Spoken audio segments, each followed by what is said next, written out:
अमावस्या की रात का रहस्य अमावस्या की घनी रात थी। सन्नाटा पसरा हुआ था। सड़कों पर दूर दूर तक कोई नहीं था। अंधेरे की चादर पूरे शहर को अपने आगोश में ले चुकी थी। रोहन, जो ऑफिस से देर रात घर लौट रहा था, इस बात से अनजान था कि आज अमावस्या है। वह अपने ही ख्यालों में खोया चला जा रहा था जब अचानक उसे अपने पीछे किसी के पैरों की आहट सुन मुड़कर देखा, पर वहां कोई नहीं था। हल्की ठंडी हवा का झोंका उसके चेहरे से टकराया, लेकिन उसने इसे अपना वहम समझकर नजरअंदाज कर दिया। जैसे ही वह स्टेशन पहुंचा, उसे एक अजीब बेचैनी महसूस हुई। रोज की तरह वह ट्रेन के इंतजार में खड़ा हो गया, लेकिन आज स्टेशन पर एक भी इंसान नहीं था। अचानक उसकी नजर दूर एक औरत पर पड़ी। वह अजीब सी दिख रही थी। चेहरा जैसे ही ट्रेन आई, बिना कुछ सोचे समझे उसमें सवार हो गया।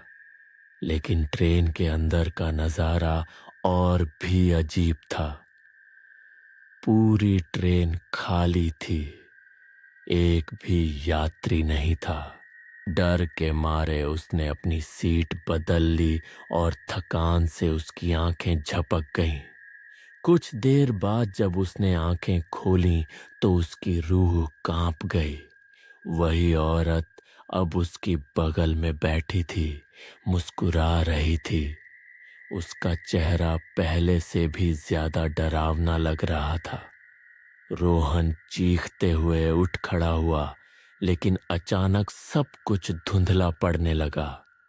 जब उसने दोबारा आंखें खोलीं तो खुद को एक श्मशान घाट में पाया। चारों तरफ घना अंधेरा था और वातावरण सिहरन पैदा कर रहा था।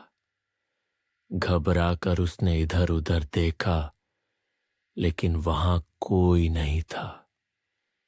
तभी उसकी नजर एक कब्र पर पड़ी और उसका होश उड़ गया। उस कब्र पर उसका नाम लिखा था, रोहन। एक झटके में उसे सब याद आ गया। वह खुद अब इस दुनिया में नहीं था।